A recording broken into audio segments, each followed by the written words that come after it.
Breaking news. Tokyo is building the world's biggest fountain.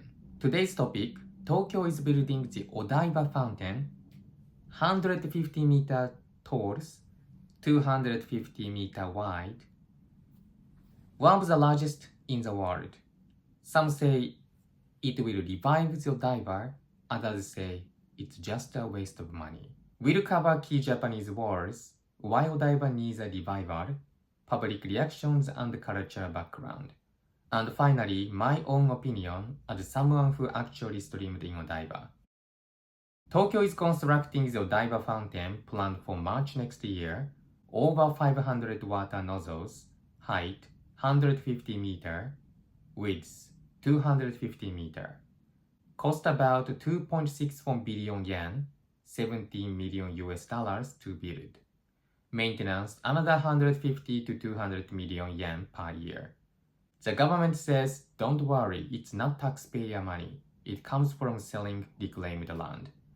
But critics argue land is still public property, so technically it is taxpayer money. Vocabulary check. 噴水 fountain 整備費 construction cost 維持費 maintenance cost Example 噴水の維持費はいくらですか How much is the maintenance cost of the fountain?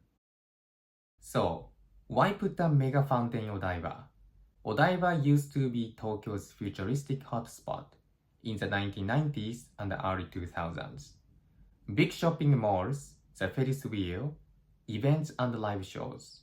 But recently, visitors dropped. Even after COVID, it hasn't returned to peak levels.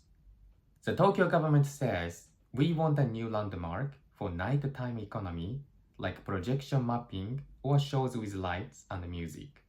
This is why they think the fountain will be the 起爆剤, trigger, catalyst for revival.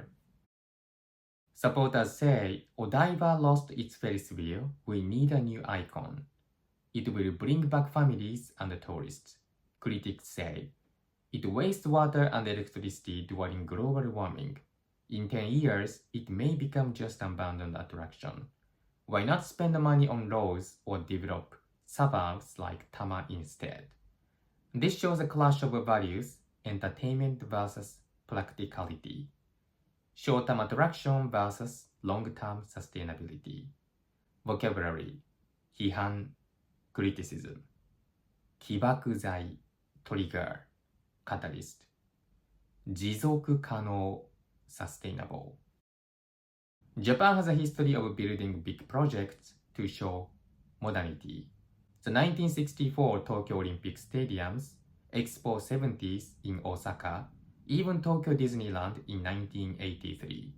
These projects often symbolized hope and progress, but today, Japan faces population decline and tight budgets. That's why many people question if a giant fountain really fits modern priorities. Personally, I've visited Odaiba many times. Even I streamed live there.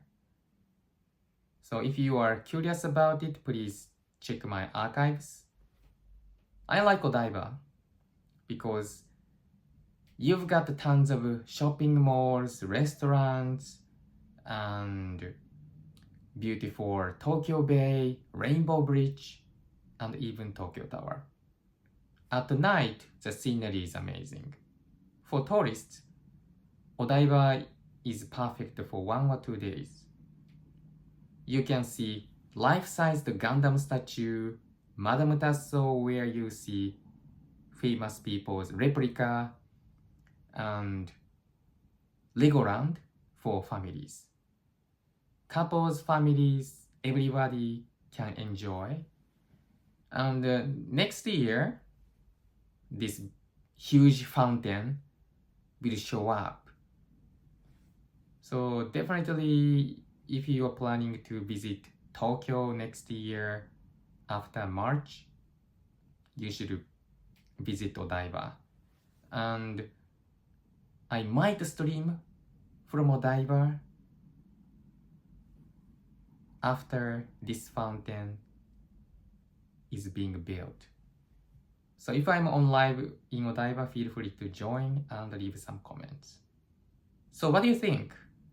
Is Odaiba Fountain a good investment or just water down from drains? Comment below with your thoughts. Join my Discord if you want free help with Japanese questions or Japan travel advice.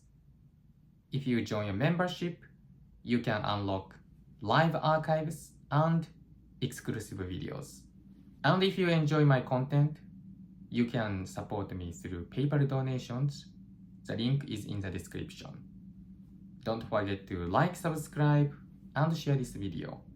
次の動画でまたお会いしましょう。じゃあね。